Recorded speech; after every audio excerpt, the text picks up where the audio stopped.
Well, what's up, Lottie Dottie, and everybody from the east side to the west side, from the south to the north? This is Pastor X, and I want to welcome you tonight to another edition of On the Spot, an online conversation with some of the most progressive and prophetic voices, both locally and nationally around the globe. I am excited tonight to have one that is near and dear to my heart, one who I call friend and embrace as a bosom brother. Listen, he's in the house. He has made his arrival, and certainly I'm going to take the collar off of his neck in just a few moments and let him roam in the backyard like a vicious pit bull, right? So as you gather on tonight, I need you to call your friends, call your family, and let them know that Pastor X is live on the spot for another edition of an online conversation. Listen, before I jump into the deep end of the pool tonight, I just again want to give a big shout out to all of you who are members of the Covenant Connection Church family, the Southern and St. Paul campuses. I want to thank God for the Calvary Nation. You are so faithful. Certainly, I am honored to be called your pastor during this season that we find ourselves in. You are a wonderful group of people, and I solicit your continued prayers. So I need you to do me a favor, get online, talk, call somebody, text somebody, and tell them it's going down like four flat tires again on the spot. This is Pastor X, and it's going to be juicy tonight. It's going to be real juicy tonight. I think no better time than right now. Let's just get at it. Inquiring minds want to know.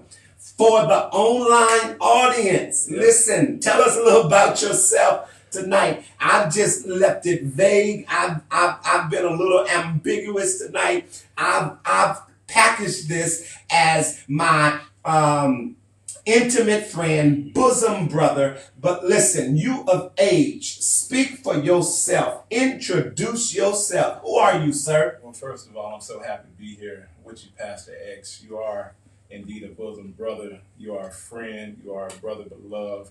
You are a confidant. You are a president. You are a bishop. And first of all, let me say I want to commend you on the conversation that you had with one of our intellectual minds of the gospel, Bishop Noah Jones, on last week. So this is kind of following that train. I'm just so honored and happy to be here. For those that don't know me, I am Pastor K.W. Tulloss. I pastor a small church here in Los Angeles, the historical Weller Street Missionary Baptist Church, a church that I've been pastoring come November for 13 years. Wow. It seemed like yesterday, but 13 years. And I'm so happy to be here at the Southern St. Paul Church in your company. It seems as if with this pandemic that's been happening, that the fellowship is missing amongst the brethren, but I'm so happy to be here. But those that don't know me, I am the president, also the president of the Baptist Ministers Conference of Southern California, which is the largest conference in the world. Right. And I'm just so happy to be I'm following in the footsteps of my big brother, Pastor Xavier Thompson, who gave me so many opportunities to serve and to show myself amongst the people, our constituents of the Baptist Ministers Conference. So I do serve as the president of that. I'm a civil rights leader. I'm just everything. So I'm the jack of all trades. And the master of all of them. No. I'm a preacher of the gospel. I love preaching the gospel. It gives me no greater love than to preach the gospel of Jesus Christ. And again, I'm here. I'm open. I wanted to make sure I made my way down. I've watched a few of my colleagues come and be a part of this sit down with Bishop XL. And I'm just so happy to be here, Bishop, to be a part of this conversation. Yeah, Mr. President, I am happy to have you here. you know, when you have the president in the house, there's no accolades that is needed to be pinned on that individual who occupy that office. You simply introduce the president by saying Mr. President or Madam President. And certainly the office speaks for itself. Your fame precedes your name. You are a mover and a shaker, a young giant, a five-star general in the making. I thought that following the Bishop Noel Jones of hooking up the generation of Moses with Joshua, of Elijah with Elisha.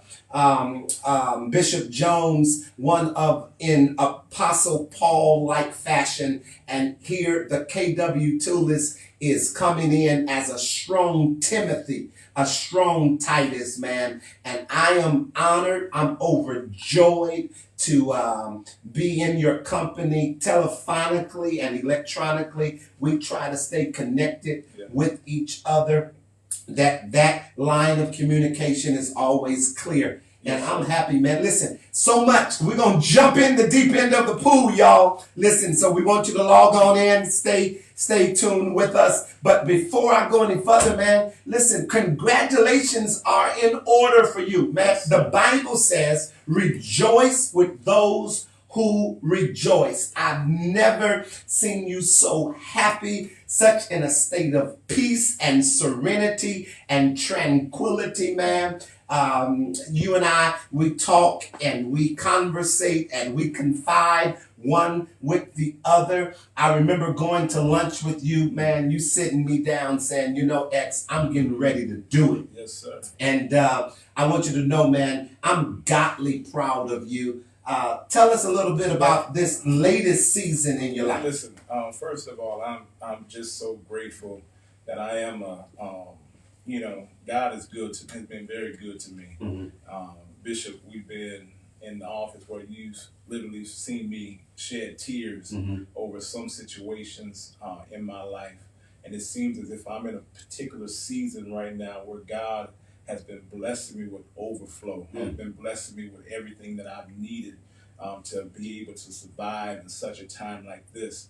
And the Bible said that man should not be alone, right? Right. And in the midst of all that, you know, the Lord sent me a helpmate. He sent me a rib. He sent me someone that could help me to carry my burdens, someone that prays for me, wow. someone that has been encouraging, somebody, quite frankly, that makes me better. I mean, I am a... Wait. Yeah. The Lord has sent you someone God did that who makes you better. What a powerful testimony. What a powerful statement. Yes, sir. And that's what marriage should be about. I agree. Making each other better. Yes, sir. So tell us a little bit about her. Man, listen, she is a young lady locally here from Los Angeles. All right. She has, you know, been around the scene for a while. Her father, pastored a historic church here in Los Angeles.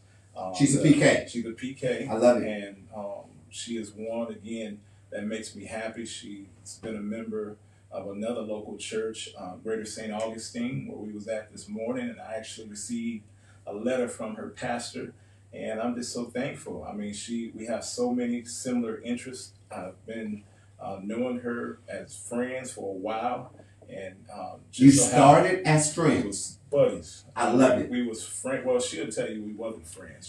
She'll say that we were just associates. Mm-hmm. But I mean, hey, I'm the type of person that I try to consider everybody a friend. I got you. So it was someone that understood politics and things of that manner that I threw things off of, and just so happened God connected me and her. And when a man findeth the wife, he findeth the good thing. And I automatically knew she was my good thing because she sat there and listened to me all night and all day. I love it. I gotta have somebody like that in my life. And you put a ring on it. Oh yeah, I had to. Locked it up. Well, I mean, look, I'm God has given me favor. I love it. You know, and so, I could have waited and did whatever, but God sent her to me. Why? I mean, if He's blessed me with it, I need to make sure I secure it. I need to make sure I let her know that this is something serious. I look at her as being special, as someone that's going to be a partner, someone that's going to be another mother to my children. Someone that's going to be. So you said another mother to your children. Yeah. So this is not the biological mother of your children. But she treats my children as if they are her biological children. Wow, And, I love it. So is this your first marriage or your second marriage? This is my second marriage. Your second marriage. Yes, I love it. I love it. This is my second marriage, and I thank God for the experience of the first marriage because it got me ready for this second marriage. And in the midst of all of that, she's married. Kalila married a better man. I love it because of everything that I've been through, as a person, as a human. God has literally put this person in my life to help take my life to a whole nother level, and it's been and I'm benefiting from it from right now. A lot of people don't like to use that word divorce in the church, but I think that that's a topic that we need to address. Wow. I think it's an elephant in the room. We know. The biblical implications of divorce. And in the midst of all that stuff, I had to go through it. Biblically, I was justified to do what I did, and at the end of the day, God saw enough favor in me to send me someone to make sure that void of love was justified and occupied. I love it. And so that's something I believe, again, that a lot of pastors need to have that conversation. I don't promote divorce. I don't push divorce.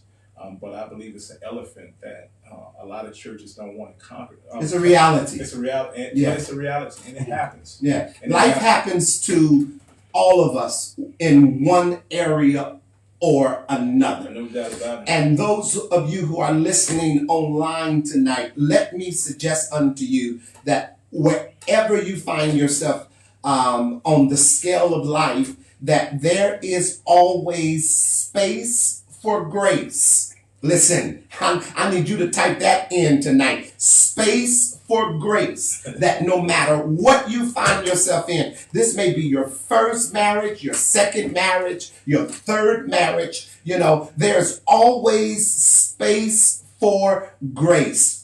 I love it. I love that. And you are in that grace space. Man, it's all about favor. And as I said, God will always give you what you need.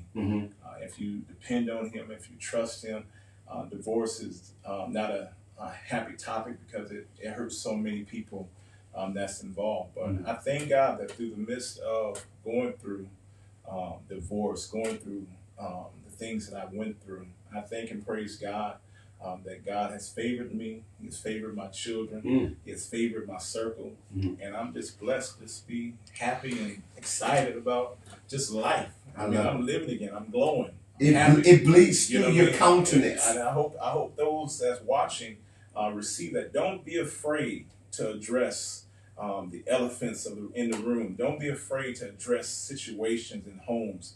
I tell all couples out there, make sure you seek counseling, you seek advice, you seek wisdom from others. That try to hold families must stay together in today and time, and do whatever you can to hold your family together. But I want others to know too that options are there, and it's important that we recognize as people sometimes you get married at a young age, and you make wrong decisions at young ages, but everything in life happens. You can get married at the right age and make a wrong decision. You can do that. That's right. But at the end of the day, God allows you to go through what you go through for a reason, and He gets you to a place of grace. I love it, man. I love it. Listen, one attraction that I have to this man of God tonight is just the purity of his heart. I try to be real. I try to be relevant, and I want to thank you for giving me the opportunity to be real. I'm who I am. I could be the best KW2 in the world. Yes, I rode with a lot of big wigs, but at the end of the day, I can be the best KW2. That's why I try to tell young preachers that will be the best you that you can possibly be. It's okay to have individuals that you admire, but don't allow your admiration for other people to interfere with who you are. And so I was raised to be real. I'm from the hood. I'm from the neighborhood. Yeah. I was raised to be real. And at the end of the day, I believe I can be the best KW2ist that I can be. And that's who I try to be. I love it. And I'd rather be a bad original than a good copy any day. So, man, I am attracted to your, just the genuity of your spirit, the humility of your heart. You're just a pure breed, man. Always from day one. No fluff, nothing artificial about you. And I'm glad you consented to come on tonight. Man, I'm glad to be here, man. And a big part of who I am is because I had a strong mother who taught me to be the best me that I can be. And even though I've had individuals that I admired and that I all within that they had, God has always given me that ability to recognize, be comfortable with who you are, be who you are, and when you're who you are, I will elevate you. I will even make you president of the Baptist Ministers Conference. God knows I had no desire to be the president of the Baptist Ministers Conference, but God, in His own timing, because of who I am, because of me being me, I'm not the best preacher, I'm not the best hooper, I'm not the best singer. That's false humility, y'all. That's false humility. But can't nobody, Pastor X, beat me in loving people. I love it. I can love some people. I love it. I can love God's people. And I've seen you do that, man. Amen. And God has given me a platform to do it. And I'm going to continue to do it. He has given me gifts to be able to reach people, to help people, to advocate for people. That's the gifts. We're going to get to all of that, Press. We're going to get to all of that. I told you I'm going to let him loose. And listen, he's running all around the backyard. Listen, I want to digress, man, back to train up a little bit. You are not only the pastor of the historical Weller Street Church and been in this municipality for how long? 13 years.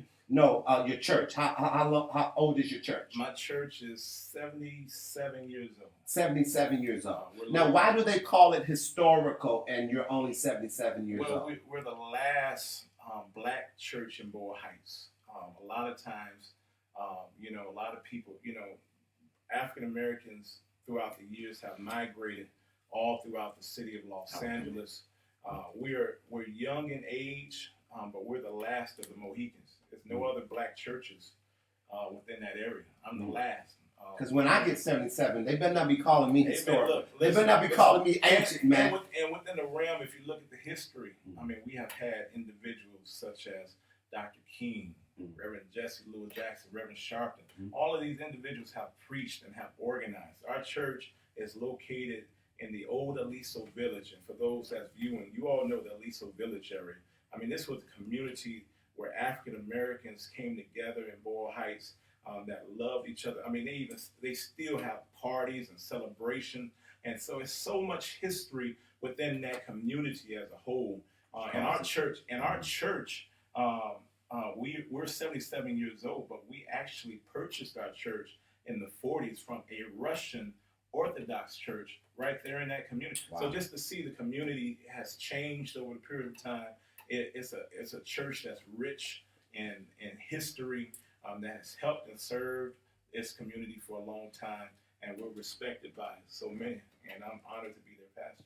Hence the title, the Historical Weller Street Baptist Church. Okay, now I promise you I'm going to get into some meat in a moment, but just bear with me. You said that you are, of course, my successor, president currently of the Baptist Ministers Conference. I think it's safe to say you have served 2 to 3 past presidents prior to your tenure. Yes, sir. So literally you have served your way to the top. That's right. You didn't politic, you didn't grandstand, you didn't cut nobody, you didn't sell your soul, you didn't betray anybody. Say a word to someone tonight about climbing the ladder of success the right way? Let me say that I've had the opportunity to serve in the Baptist Ministers Conference for over 24 years. Within that realm, as I said earlier, I never thought I was going to be president of the Baptist Ministers Conference at a young age, 18 years old, attending Cornerstone Baptist Church under Dr. P.J. Jones, watching Dr. Jones maneuver and Dr. L. Daniel Williams and Dr. Marvis Davis, and then being able to serve under your leadership for 6 years. I say to all... We were sort of like Tarzan and Tonto. Man, I mean, listen. Batman and Robin. No doubt about it. I mean, and you gave me that opportunity to be, your Robin. You never stopped me from being who I was. And through that, it gave me an opportunity to serve and to allow older pastors and older ministers to trust me and to trust my leadership. And when it came down to me running for president, I sought counsel from you because one of the things I wanted to do was I wanted to carry on your agenda. I think that because of health challenges and things of that manner, your tenure was, you stopped. You want somebody's to focus on your calling health. you, Mr. That's President. all right. That's exciting. That's exciting. This is a hot topic, and they're liking it, and they're blasting it out. But following your leadership, I want to continue. And so I say to all young pastors, before you can serve, sometimes before you can serve in a capacity of leadership, you have to be content in working and scrubbing. I have a pastor, Pastor Nathaniel Haley. He gave me every opportunity, and he taught me the importance of service. I wasn't, like I said, I'm not the best preacher and singer and hooper. Can you say that one more time? I'm going to take my shoe off and throw it at you. I mean, that's the bottom line. I mean, I'm comfortable with who I am. He's giving some people some minds that, hey, they just got the good, they just got it, and at the end of the day, I'm who I am, I'm KW, but, he gave me an opportunity to understand the importance of serving. And as a young preacher, being with a pastor that was only 10 years older than me, so I'm coming in at it at 17. I'm starting to preach at 17. He's 27. He's new, he's fresh, he's young. I remember those days. Pastoring the church, but he allowed me to serve. And so I can say that I've learned how to preach and I learned how to work by simply scrubbing floors, by being the first to the church every Sunday to make sure the doors are open, being the last to leave every Sunday. And because I was faithful to my pastor, a lot of other pastors saw that. And it opened up a lot of doors for me that allowed me to preach in youth revivals and annual days all across the city. I mean, I think I went to St. Paul a couple of times in reference to, just me serving my pastor. And so that was the same attitude I had with the BMC. I was able to go in there and serve. And, you made me vice president. No other president gave me the vice president, but you gave me the title of vice president, and you allowed me to serve in that capacity, clearing the way for me to, one day, take over for yourself. And let me say, man, publicly, you're doing a great job. Every man, every leader has his own wheelhouse, has his own lane, and I want to commend you for the work that you're doing. Now, I want to jump into the deep end of the pool tonight. Romans chapter 10, verse 14. And how can they hear without a preacher? And how can he preach except he be sent? Amos chapter 3, verse number 7. Here's the word of the Lord. Surely the Lord would do nothing in the earth, but he reveals his secrets unto his servants, the prophets. I got a question for you, Mr. President. What does it mean to be a preacher in this day and time? What do you sense God is saying right now? Noah had a word for his day. It's going to rain. John the Baptist had a word for his day. Repent, for the kingdom of heaven is at hand. The Apostle Paul had a word for his day. For by grace through faith are we saved, not of works, lest any man shall boast. First Chronicles chapter 12, verse number 32, the children of Issachar, which were men who had an understanding of the times to know what Israel ought to do. On the spot tonight, to our viewing audience, what is God saying now? What does it mean to be a prophet, a gospel preacher in this current climate? I believe, Bishop, that God is literally pushed pause on the way we did church, and he has literally put us down, set us down, and is recreating us to be a messenger to the world. I think it's all of our responsibility to carry the Great Commission. And sometimes, because of all of the hoopla, all of the church politics, sometimes we can sometimes get lost in a lot of things that's not important to God. I believe that the pastor today need to understand that they are essential, not to man, but to God. God has called us for such a time like this. He has called us to preach in a time of pandemic. And regardless of what electives or people within the community, we are essential to God. Our responsibility is to continue to carry that good news. That's our responsibility. No ifs, ands about it. Preach the word. Preach the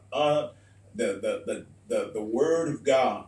And it's very important that we as people, we get back to the basics of really helping people to understand the importance of developing a strong, a true relationship with God. I believe somewhere along the line, we have got it, but God has allowed us to survive in such a time like this, to be able to retract and and just to share the message of Christ in the world of today. I mean, none of us have thought that we was going to have, that church was not going to be able to, we was not able going to be able to come to church. Nobody thought that the world was going to pause, and we had to literally reinvent ourselves. I see you on social media now. Yeah. I've never in my life thought Bishop Xavier Thompson would be on social media. I mean, we used to be in the conference with our cell phones on, and like, what is all that garbage? What is all that? But because of the day and time, we've all had to reinvent ourselves. We've all had to embrace the technology. But I believe that after all of this riffraff, after all of these, the things that we're facing in this world, it's our responsibility as John the Baptist, as Noah, responsibility was to proclaim the message of God. We have to proclaim the true message of God. There's too many people out there that's going to hell. Yeah. And they're going to hell right through the church. And it's up to us as people. Too many people out there, and they are going to hell, and you said that they are going to hell through the church. Through the church. Yeah. So are you, that's powerful right there. Are you suggesting that in the church we have Christians who are individuals who come under the guise of being a Christian, but really is not saved? Yeah, yes. I believe that God is trying to develop a real relationship with people. And I believe that the only way they're going to really develop that relationship if they really come to truly know them for themselves. Not for what mama said, not for what granny said, but know him for who he is. And I'm going to tell you this, when you go through transitions in life and trials and tribulations in life, those situations, when you really know God, it draws you to God. And I believe that this situation is drawing people to God in such a way where people's relationship with God is going to be real and it's going to be relevant to God, and God is going to bless them. And it's showing us that that relationship does not have to blossom at the church. That relationship, you can come to know God where you're at. but you can, amen, that relationship is going to draw you stronger enough. It's going to make you stronger where you can be able to be you're going to be able to support the church and help the church carry out the message of God. I believe God is in that process right now. I believe that's what he's doing. I love it. I love it, Press. Listen, in your past life, and I think it runs concurrently with your present life, as you've been certainly a progressive pastor, certainly you being a prophetic voice for such a time as this in your own right. You wear the mantle of being president. In your former life, you worked really close with one of your mentors, the Reverend Al Sharpton. Served as the West Coast facilitator for the National Action Network. I got a question for you. Is there room for faith and politics to coexist simultaneously? Say a word about does separation, we say separation of church and state, does that speak to a reality, or is that really a farce? First of all, are they really separated? So, especially in this current context, and I'm working my way to where I want to be tonight. But faith and politics, do they coexist? Are they friends or are they foes? I think it's two different. They're both different. Faith, politics, they're both two different realm of discussions. I believe. Because I try to be as genuine as I can, you can see my politics just through my faith. I think my faith is. I can see your politics. My faith. Now you're opening up a Pandora's box tonight. So let's rock. I can see your politics through your faith. That's right. Okay. When you stand for what the Bible says, faith without works is dead. And so when you talk about me being an activist, when you talk about me being within the I'm not listen, I ain't no politician. A lot of people think I like politics. I don't like it. I might look at CNN, the debate, Pastor X, but beyond that, I don't like politics is grimy.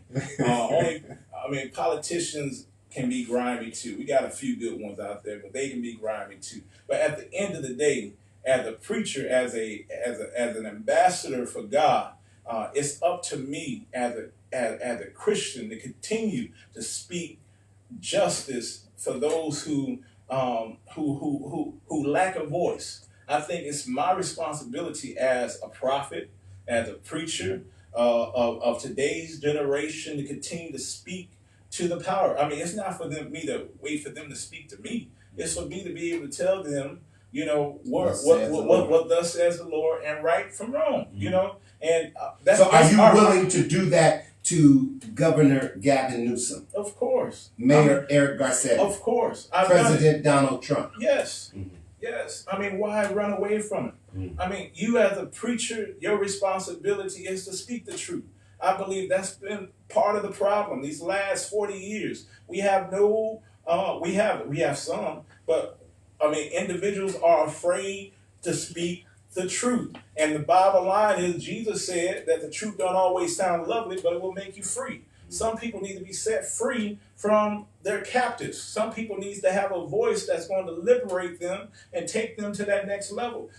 I don't, like I say, politics is grimy, but as a voice of God, it's my responsibility to continue to advocate for those that God has placed in my care and those that God has placed in my circle. We have that responsibility. It don't take much to do what I do. I might make it look good. People see me on TV, see me doing this, see me doing that. It don't take much to get out there and speak up. God has given you that voice. I was raised by pastors, Dr. L.C. Carter, Dr. Charles Mims, Dr. Joseph Lee, individuals locally, way before I had a Reverend Sharpton. I had an L.C. Carter, Charles Mim, Joe Lee, P.J. Strong that taught me the importance of stepping up for my community. The purpose of my job sometimes is to shine light on dark situations. That's what we have to do as people. Don't be scared. You know, Q said if you're scared, go to church. Don't go to church if you're scared. You know, it's our responsibility to continue. I'm trying to keep your viewership up, but it's our responsibility to continue to speak a true word to, you know, horrible situations, especially our communities. Listen, this is Pastor X, and you're listening to On the Spot, an online conversation where we address the current events of our time with spiritual and prophetic implications and applications. My guest tonight is a very near and dear friend and brother, Pastor President K.W. Tulloss. And if you just joined in tonight, we want you to pull up a chair. We want you to stay tuned, stay glued. We're going deeper. Listen, you're warming up now, man. I think now. And I got a turtleneck on. I got all these lights burning me up. I'm like, man, I should have worn my little tank top, man. You know, it's getting hot in here. No, you know, President, I've always affectionately referred to you as Dr. Martin Luther King, you know, in our circles, you know, and I do that not in jest, but it is really a title of endearment when I see your movement, when I track and trace you throughout the community, keep up with you in the newspaper, on the news, doing a wonderful, wonderful work. You know, Dr. King was very prophetic in his proclamation. But today, the burden of my heart is there seemed to be a void and vacuum for such productivity, performance, and personality. Other than yourself, man, who do you see with this mantle that we can point to and say, oh, game recognized game, there go another one? I mean, looking throughout the world, you look at preachers like Dr. Jamal Bryant. I mean, just masterful. You know that's my guy. I know it is, man. And, you know, just very masterful. JB, if you're listening, what's up, baby? Shout out, ATL. I mean, you know, you got Jamal Bryant. You got a Reverend Dr. Pastor Charles Williams in Detroit. You got so many people. I can see Dr. Charlie Haynes. You know, as I was just that's one of my close friends. Hosted him online with Bishop Macklin. I saw that. I mean, the work that he's doing in Oakland is magnificent. You have so many, and I don't want to get in trouble because you should have said my name. Right. You got locally. I mean, Bishop Councilman Joanne Hilton. You know what I mean? I mean, just a rising prophet, someone. When we talk about politics, sit down and have a conversation with that brother. That brother got a good mind. Absolutely. His heart is pure. I know people wouldn't expect, but they're locally. I mean, you got a Xavier Thompson. You know, X-Men. I mean, his mind is probably he has probably one of the most brilliant minds in our city, and his knowledge on politics. He try to fake like he doesn't, but this man here is a wealth of knowledge. Wow. But in response to that, and there's a lot of young preachers that's trying to take on, and whatever your issues are, be it education, be it housing, be it gentrification, there's so many different roles that we can play, whether it's feeding the community, homelessness. There's so many different, there's enough issues in our community where they're going to need way more than one little voice of KW2. Everybody needs to get involved and find an issue that's dear to you. Drug and alcohol rehabilitation, whatever it might be. God has something for you. But there's so many people. But I love Bishop Jamal Bryant. I think his mind and his love for the community is real. No doubt. And sometimes, you know, people try to mess around with him because of the prosperity realm. But at the end of the day, I think his heart is pure. He's an NAACP kid.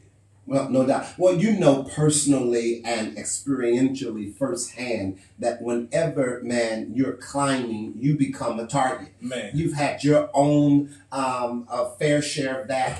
I have my own fair share of that. You know, it's literally the attack is nothing but confirmation of the anointing that we carry. But I'm gonna also say that the attacks also drain you. Mm-hmm. You know, and if you're not connected to God, Mm-hmm. they'll drain you to a point where you Feel want to like give giving up. Yeah. You know, and in my life, I've had, you know, it's not always glamorous as people see. There's people that hate you just to hate you. So you mean it's more than President Tulloss having a nice car? Come on, It's man. more than you having a nice home. Come on. And by the way, congratulations Thank on you. that, man. Thank you so much. You mean it's more than the external trappings. They see KW Tulloss, Man, little money in your man, pocket, come on, people look. fame. Go ahead. No, go ahead. And then people look for reasons to pull you down. Mm. People look for reasons to criticize you. Mm. But I got thick skin. You know what I mean? But that thick skin has not always been thick. There have been times where, you know, I lost focus. I wanted to attack. You know, people lie on you. They put me on the front page of a newspaper with lies. Mm. You know, and the newspaper want to retract. How did that make you feel? Did that hurt? I mean, because That- oftentimes, because we are pastors and we have this prophetic mantle on our lives, people tend to dehumanize us. Man, listen. You know how? Listen, how did that make you Man, feel? listen, I have never been as hurt as I was to be lied on, to be with vicious lies, made up lies, and you know, I got more people. That's why it was only one little fake article. But at the end of the day, when you put yourself in positions, when you're loving people, when you can't love the devil. Remember that. You gotta make sure the devil is away from you. And the devil, you know, it's only one devil, but he got some demons. You can't love demons. He got some imps. You got some imps, you know. So at the end of the day, you know, when it's people that's close to you, I think that's when it hurt the most. Mm. But in the midst of everything that I went through, I thank God because God is true and faithful to His word.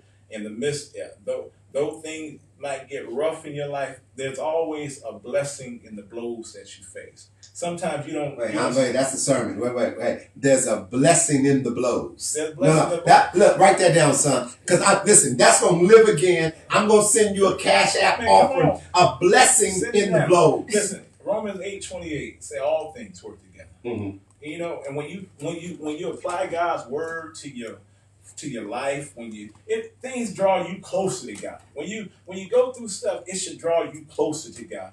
And God will give you the eyesight to see them demons that's out there. And in the midst of the things that I went through in life, they was all lies, they was all vicious, they was all designed to tear down my character. But some of it wasn't true. A little bit wasn't true. A little, let me tell you this. I'm just messing with you. Let me say this to you. When you bring people that's close to you, some people know your business, and some people will use your business to their advantage. You know what an old preacher told me, President? He said, you know, we pick our own Judases. Jesus picked his Judas, you know. So be careful who we allow in our space.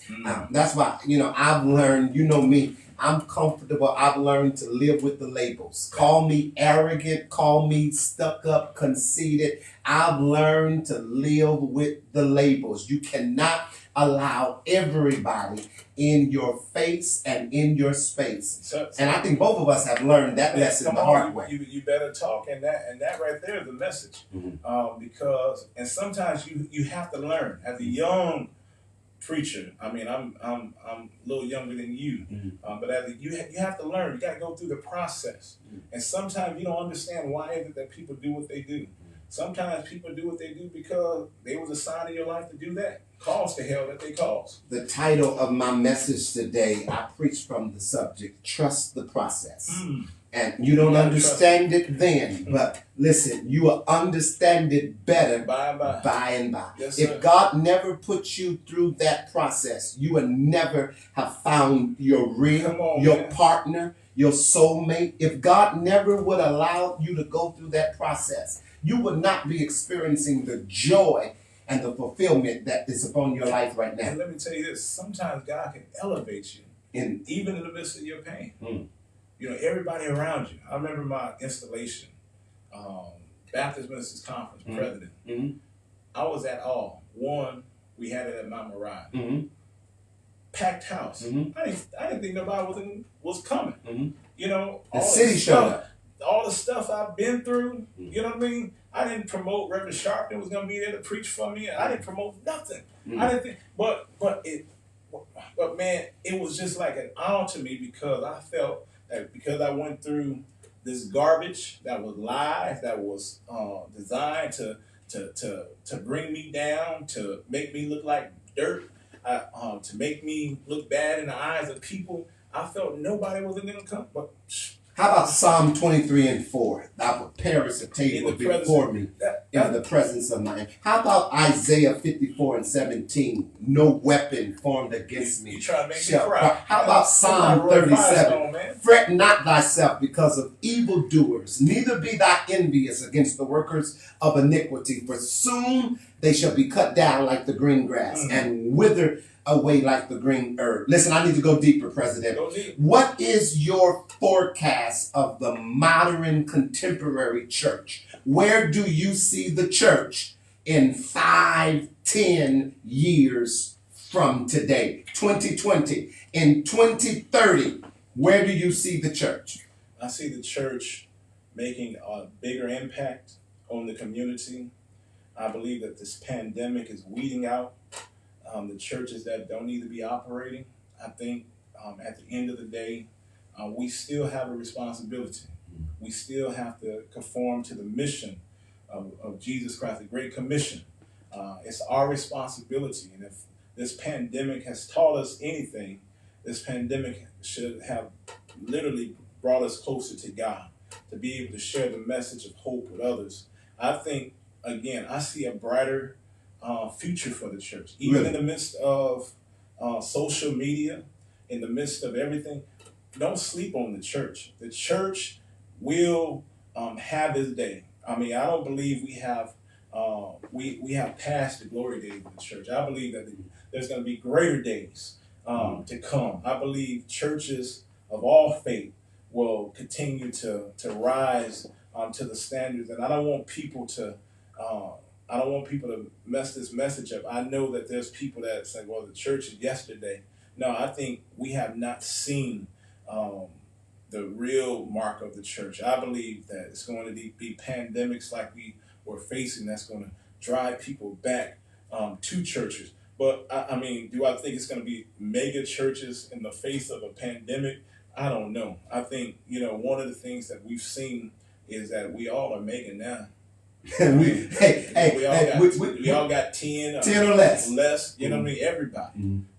But I think the message is stronger because one of the things that we've seen social media and the internet work to our advantage, where preachers were once afraid to jump into that lane, is now embracing that.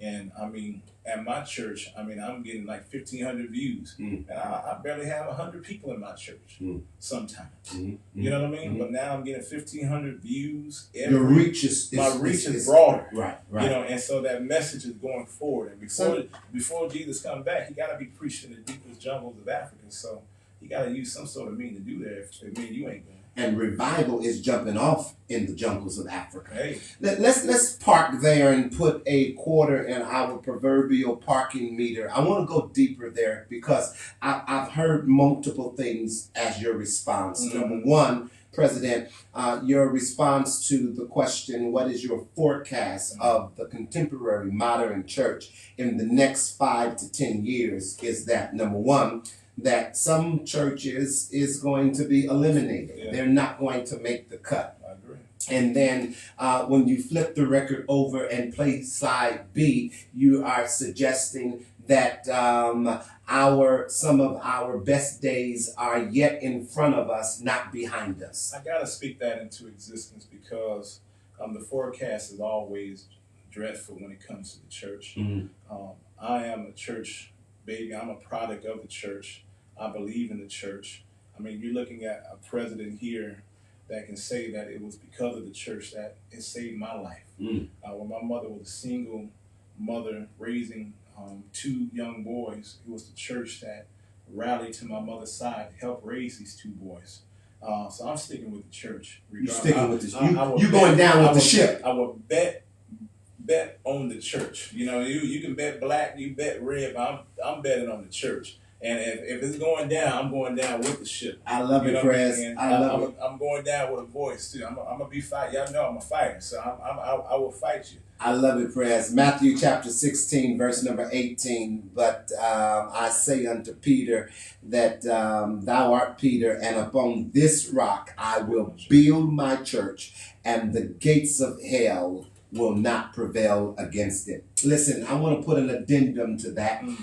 What is the forecast of conventions, associations, conferences such as the one that you give leadership to? Where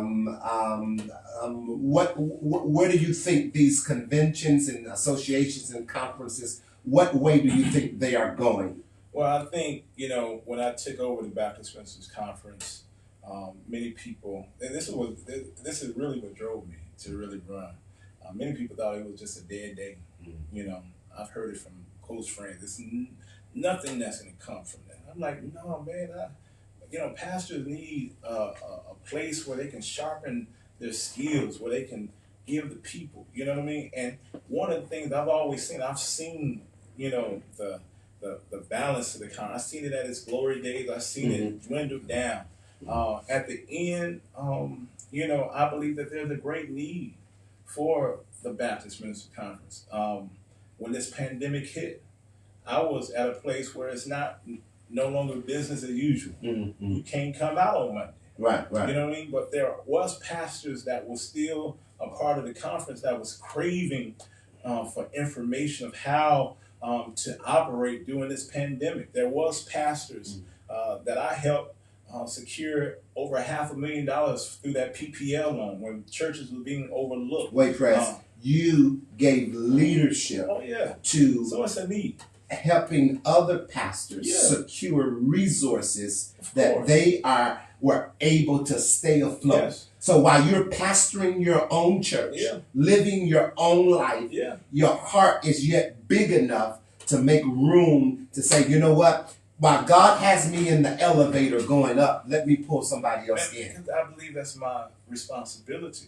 So, whereas others might look at my role as being, just the president, I look at my role of being the president of my constituents, of my brethren. You know what I mean? These are the individuals that elected me to do a job, not to just walk around with it. I don't care about the title. I'm a worker. Yes, sir. At the end of the day. I'm a servant. That's what I do. And I was taught that, to serve the people. And for such a time like this, this shows you the need of a conference. This shows you the need of associations. Because I yet call you and say, listen, man, what's going on? Help me with this, help me with that. And I want to say publicly, thank you, man, for taking my call. Oh, well, listen, you're my brother. And, we had to pivot during this pandemic. And we don't know how long we're going to be without the fellowship. We don't know, when they're going to say, hey, go on as business as usual. So we had to pivot at the BMC. You had to pivot. We had to pivot. And wait. You had to pivot. We had to. You had to go away from what normally you would do. We've been doing for 100 years. And you had to pivot. We had to. Listen, those of you who are listening to me, I need you to get this. This is Pastor X. Those who pivot will make progress. Okay? Those who pivot will make progress. If you fail to pivot, you will stay in a state of paralysis, yea, even witness your own demise. Don't be afraid to pivot. Translation, change. Listen, if you do not change, you will die. Change methodology, change operation.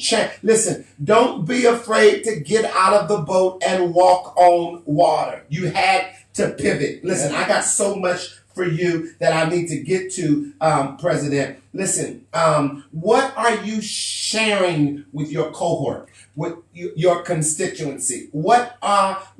Listen, what is the perspective of the president that is being shared with those who follow you? What is your message to the BMC? Perhaps there's someone listening tonight that is not a member of the BNC, but they need practical tips to navigate the terrain of this pandemic. What are you sharing? Let me say this, that we've all had to adapt to these strange times.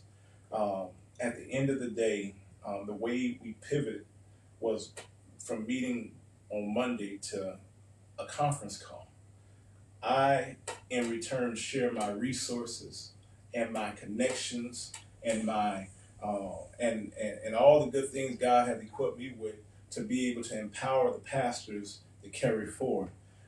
That's how we pivoted with the BMC. So now every Monday, instead of us meeting every Monday at Mount Moriah, we do miss the fellowship, but we meet on a conference call every Monday, and we have individuals from the governor's office. We have individuals from the mayor's office, individuals from the school board, city council, supervisor office that's there to talk to our pastors. And I've reached out to the other conferences. We know that there's 3 other conferences here. I shared my resources. So you're not trying to keep it all to yourself? No, it's for every Baptist preacher and any preacher. Let me say that. Wait, what about the Full Gospel Baptist? What about the Full Gospel Baptist Church Fellowship? I said that would be funny. It's open. We are literally open to all pastors. Pastors, because of them not being in the known, they was clueless of what, the rules and regulations are, why we are even not being able to assemble. I had to literally educate them. And that education came from other pastors who had individuals in their churches that was dying from this disease from all across the country. And so with that being said, it's open for everyone. I know we're Baptist Ministers Conference, but the Baptist Ministers Conference is open for everybody. So every Monday, I don't know the number, but every Monday we come together and we meet on a conference call. And I get it to Pastor X for him to put it on the social media piece. But every Monday we meet and we talk about important issues. We're not there. I haven't even taken up an offering. No. And no, I don't need it. I don't want it. Any offering that if people send in, we're giving it to struggling churches. Well, listen, this is Pastor X, and while President is not taking up an offering, listen, my Cash App is. Let me say this, because a lot of times people they will say, well, it's a deterrent. It's a turnoff. They think it's all about money. Yeah. It's not. Yeah. I want to, as president of the BMC, be it I have 80 people on Monday or 4 people on Monday, I want to be able to empower them to be better pastors. I'm not their pastors, but I want to make sure they're equipped, that they're informed, and they know the importance of their calling. And so that's what we do at the Baptist Ministers Conference. We iron sharpening iron every single Monday, bringing the people that they need to know, to educate them where they can be able to empower the people of God that they serve. Okay. Thanks so much, Prez. Listen, you are my guest tonight, and it's the title of the show is On the Spot. My 11-year-old daughter, shout out to Imani Noel. I was driving in the car one day with her during this pandemic. I said, Imani, I want to be able to invite some of my friends and pastors and just interview them and just talk about anything. And but I need a name for it. And my 11-year-old, my 12-year-old daughter, she said, Daddy, call it On the Spot. I love it. So, and a little child shall lead them. Yes, I want to put you on the spot. Please. What books are you reading at this time during this pandemic? Well, I'm reading a few books. One, I'm reading Tavis Smiley book on the life of Dr. King, his last years. You know, a lot of people think that King, you know, we celebrate King now, but I mean, just now he was hated when he was alive. I mean, 70% of African Americans turned against him of his work. You know, but here it is, somebody that we celebrate every day. So it just fascinating just to see his leadership, his style, and the things that he had to go through. I read the Bible, of course, I mean, I read so much, but the book I'm reading is The Life of King by Tavis Smiley, which has been a good. I'm not the type of preacher that reads 2 or 3 books at the same time, but I read a lot of you know, a lot of newspapers and things of that, just to be abreast of certain issues that's affecting our communities today. On the spot, game, recognized game. What makes a good leader? What makes a good leader is a good follower. You know, if you can follow well, that means, you know, you can lead well. And then sometimes, again, like I said, I learned how to preach by scrubbing floors, by working, and I really believe in that. That's part of good leadership, becoming a good follower. I can lead great, but I'm a better follower. I was a better follower when you was a president. You know, you're a great leader. But it's because of me following you, I was able to see good leadership. I appreciate that. Allowed me to be the leader that I am today. I appreciate that. On the spot, game, recognized game. Other than good fellowship, what do you look for? What qualities or traits do you look in a leader? I look for someone that's genuine, someone that's real, someone that is relevant and passionate about their convictions. I mean, a lot of times Trump is all of that. Yeah.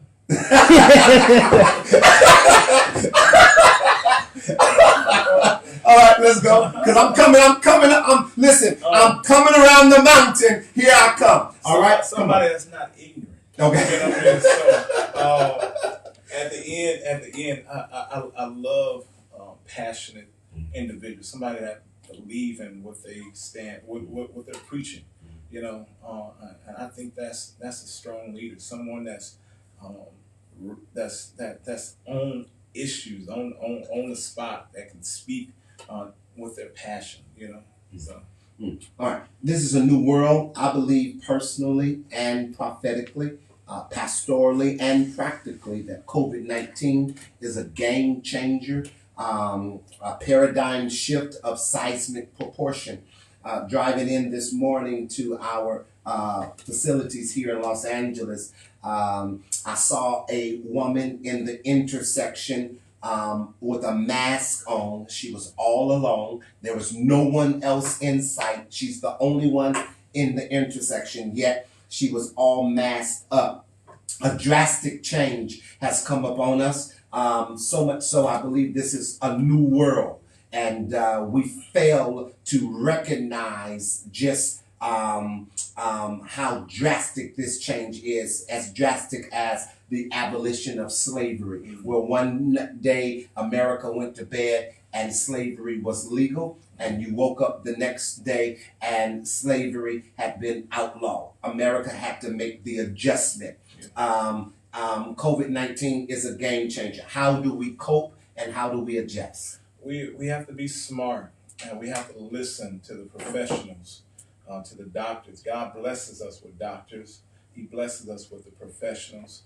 I mean, I'm a black man who walk in the bank every Friday with a mask on his face.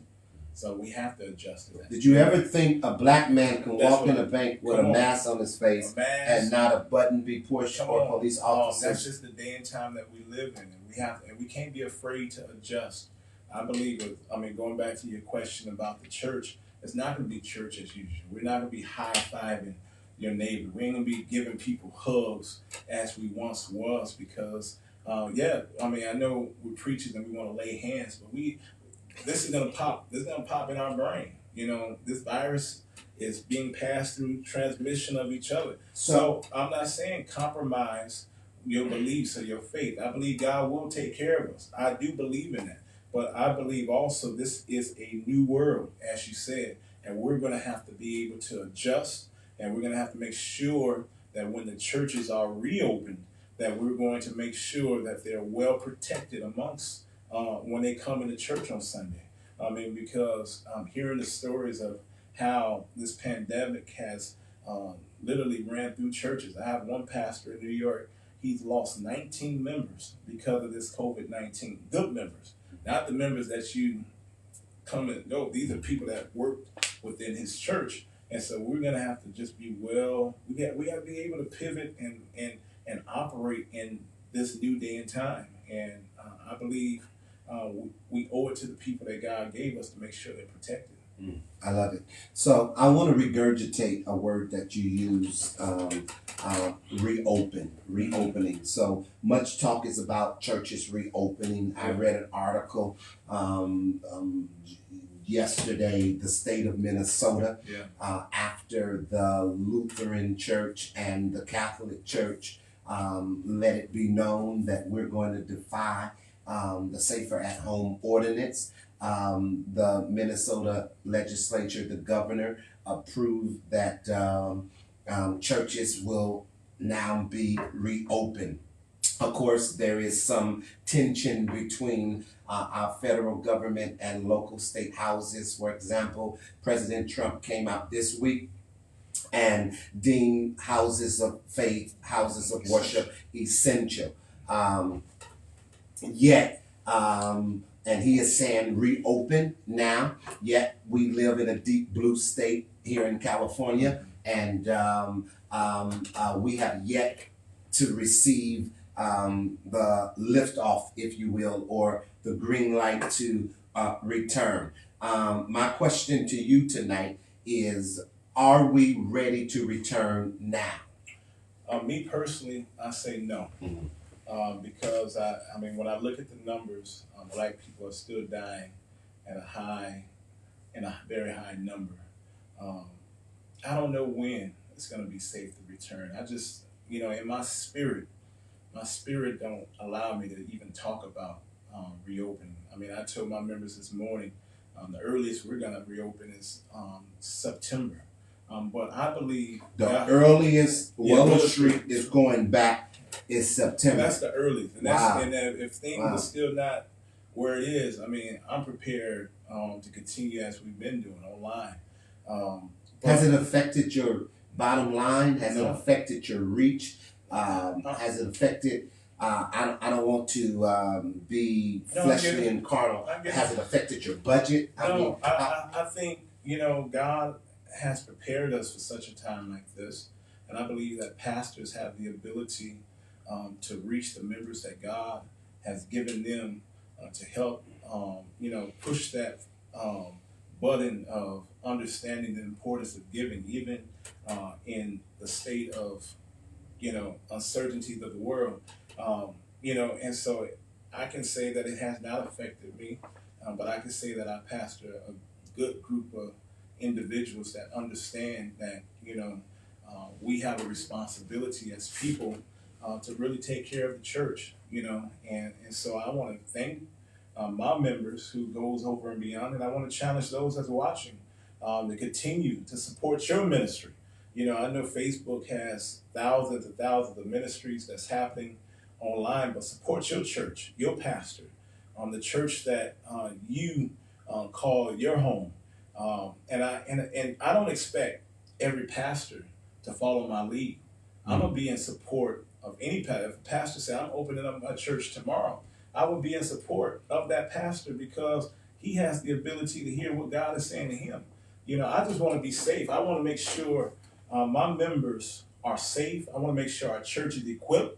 I want to make sure that we have, the ability to make sure that social distancing is happening, that hand sanitizer is at the front and the back door, masks. I see Southern St. Paul got these nice masks. We got some at Water Street too. Masks are, it's going to be a different church. So but I will support if a pastor say to me, President or K-Dub, I'm going to open up tomorrow. I will support that pastor because that pastor has to give an account for the stewardship of his ministry. So what you're saying, President, that if Pastor X say, you know what, I want to be a part of the 3,000 churches here in the state of California who plan on opening on Pentecost Sunday. Mm-hmm. You're saying that one should not be demonized No. and another deified based on that decision. So we're already looked at in a different light, and I believe people will try to turn your good into bad. Will try to make sure that's how the devil, that's how demons operate. And I'm if God has blessed you to be pastor of Southern, St. Paul, Calvary, any others? No. I believe speaking God, into my life, friends. I believe God is talking directly to you.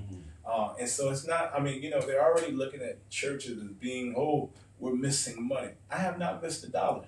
You know what I mean? So that narrative doesn't fall on me. What a powerful testimony. At the end of the day, but there are some churches there that's really struggling.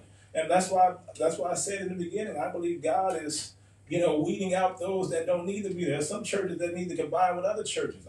I'm hosting that dialogue. Do you want to, merge with other churches? These are things that we need to think about.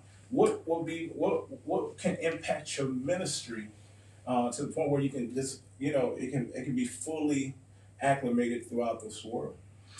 Target, Walmart, other large venues are open, and I'm an independent thinker. You know that. Yeah. I'm not beholden to a party. I don't believe in partisan politics. Every tub must sit on its own bottom. I'm big enough, bold enough to have my own convictions. I don't have borrowed convictions, or in the words of one of my preachers, elders, he called it herd thinking. I don't run with the herd. I'm comfortable in my own skin, and I can, defend my own convictions. Right. I recorded an official announcement today. Our church certainly will be, those of you who are listening, I want you to be on the lookout for that announcement as it relates to our return in, as a pastor in conjunction with the board of management, our tiers of leadership, as it relates to, where I am mentally and spiritually on our return. I just put this precursor out. We're not coming back in the immediate future. When I say the immediate future, I mean the next several weeks, perhaps even the next month or two. I think September for me, y'all, it's a stretch. So I need you to come back. All right. So, but nevertheless, I'm divided, President, over this issue. Yeah. I go to Walmart, I go to Target,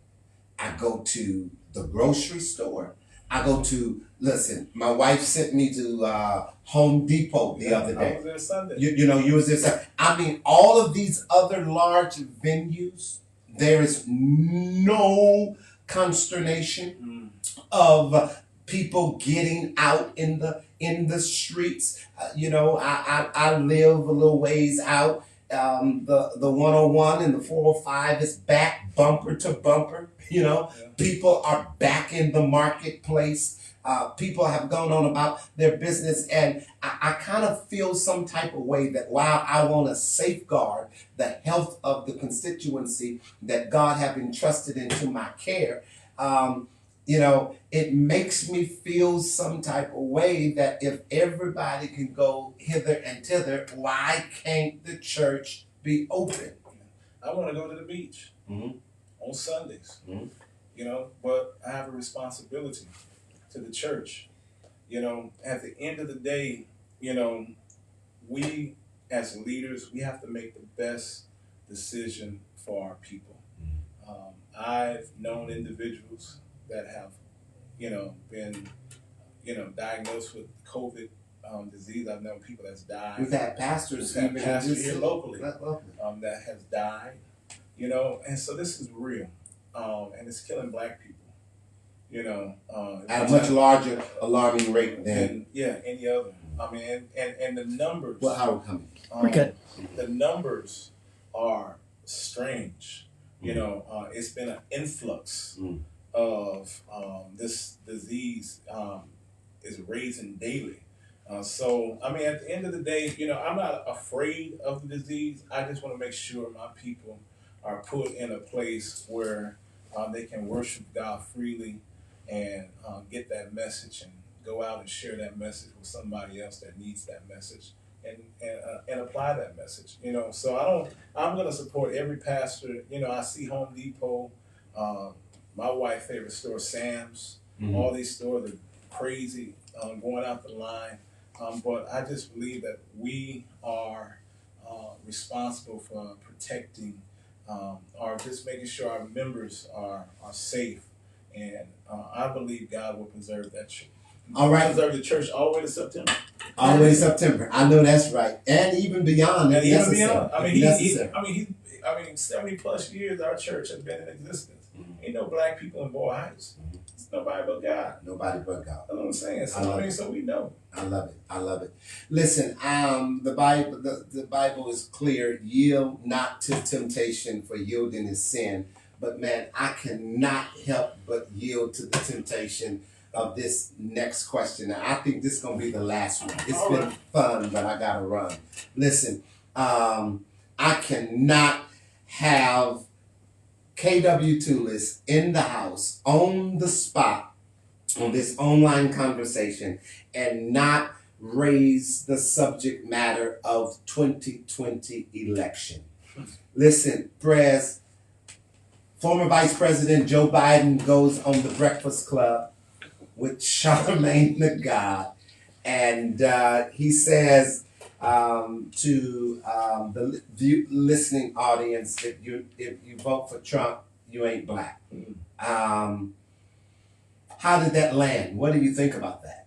I looked at an old man trying to be hip, an old man not recognizing that our younger generation is looking for an agenda to help empower our community, an agenda around healthcare, an agenda around college tuition, just an agenda as a whole. And I think that, just like the current president, sometimes, his mind is thinking right, but the words just didn't come out right. He came off as a person that just wanted to try to be hip.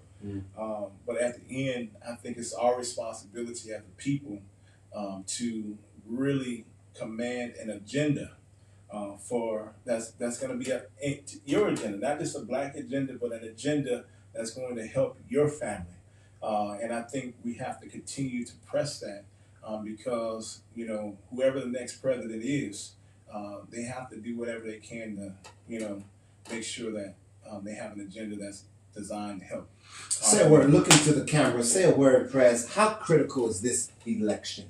This is probably the most important election of your generation. I know that's generic. I know you hear that all the time. But these last 4 years have been a rough year. I mean, we're ending the year with this COVID-19. The question is, who do you feel will better serve you and your community? The reality is, we know that when we as a community come together, we get out and vote. We must vote. It's going to be a different type of election this year. We don't know if it's going to be mail-in ballot election or whatever. Whatever you do, exercise your right to vote. Whoever you vote for, be it the current president or Joe Biden, vote. The reality is when you vote, it's something that's sacred to you. You know that you played a part in today, the days and times of really trying to make change within your community. Win, lose, or draw. I lost the last election, but I still got the Obama last 8 years that I can hold on to. So God bless that. Listen, man, go ahead. You had a question in reference to the running mate. Yeah, in the office. We was talking about that. Yeah, in the office before we came out here tonight, I asked President, who do he think or presuppose that the Democratic nominee, we presume that it would be the former Vice President Biden. Who do you think, Prez, he would select as a running mate? Do you think it would? Let me preface that question with a question. do you think it was wise for him to lock himself in and say that I would pick a woman as a vice president running mate? Not with the surgence of a Como. The surgence is, how he's, growing in popularity. He's the Rudy Giuliani of today. I mean, he's leading New York battle back from. So I think he kind of regret that. But all in all, I believe his agenda is real. I think it's going to be a woman, as he's going to hold to his promise. Nothing against the feminine agenda. Yeah. I oftentimes get labeled as a fundamentalist or a traditionalist or one who is conservative. I just thought it was equally political pandering to suggest that, in as much as I believe the current occupant of the White House was guilty of political pandering when he came on breaking news this week and saying all houses of worship are essential. I thought that was pandering to the evangelical vote. And nothing against, our beautiful black, brown, and white sisters. I just thought, it would have been wise to say I will pick the best candidate that I deem that is fit, qualified, to be my running mate in the event that individual needs to step up and be president, be it black or white, be it male or female, irregardless of race, sex, creed, or color. But that's me, And that politics don't sell no more. It don't sell no more. It don't sell no more. It used to sell. It used to. Yeah, so I think he did what was Well, I best. love you, man. It don't sell no more. It doesn't. I mean, he had to pivot, and so he pivoted to make progress. To make progress, and he did. He won. He's the nominee. So who do you think he's going to select? And look, I Dream of Jeannie. Right. I Dream of Jeannie. I will say you will have a grandpa ticket. Joe Biden and Elizabeth Warren will be his running mate. Elizabeth Warren is attractive to that Bernie crowd, and in order for the Democrats to win this election, we gotta need that Bernie generation and the establishment to come together. I call it a grandpa because of their age, but at the end of the day, I believe it's gonna be that. It's gonna take us to the next 4 years, and we'll see who rise to the top from that. But that's it. Y'all mark that down. All right, you've heard it here on the spot. Listen, whether you have listened live, I'm curious to know what our numbers are, but I'm sure, thousands will listen to this repost and view this repost and play it back and mince your words. My words will be under the analytical eye of scrutiny. But I am so happy, man, that you consented to come on tonight. Thanks for being my partner. Thanks for being my boy. Thanks for being my president. Thanks for being my friend. Last words on you, man. Thank you, Pastor Xavier. I thought I was going to do it Zoom like Bishop Jones, but I had to come here and see my brother today. But I want to say thank you to Southern St. Paul and Calvary for allowing Pastor Xavier Thompson to be who he is. He is a man of strong wisdom. He's a man that thinks out the box. He's a man that has a Facebook now and an Instagram. I'm so happy that he caught up with Today in Time. If it took COVID to do that, I'm happy. And I want to say thank you all so much for listening to us and this dialogue tonight. And I'll be honored to come back anytime you want me to come back through. And I thank you so much for giving me this platform. I'm honored. And thank you so much for being a brother. You are a true brother. You have shown yourself to be a brother.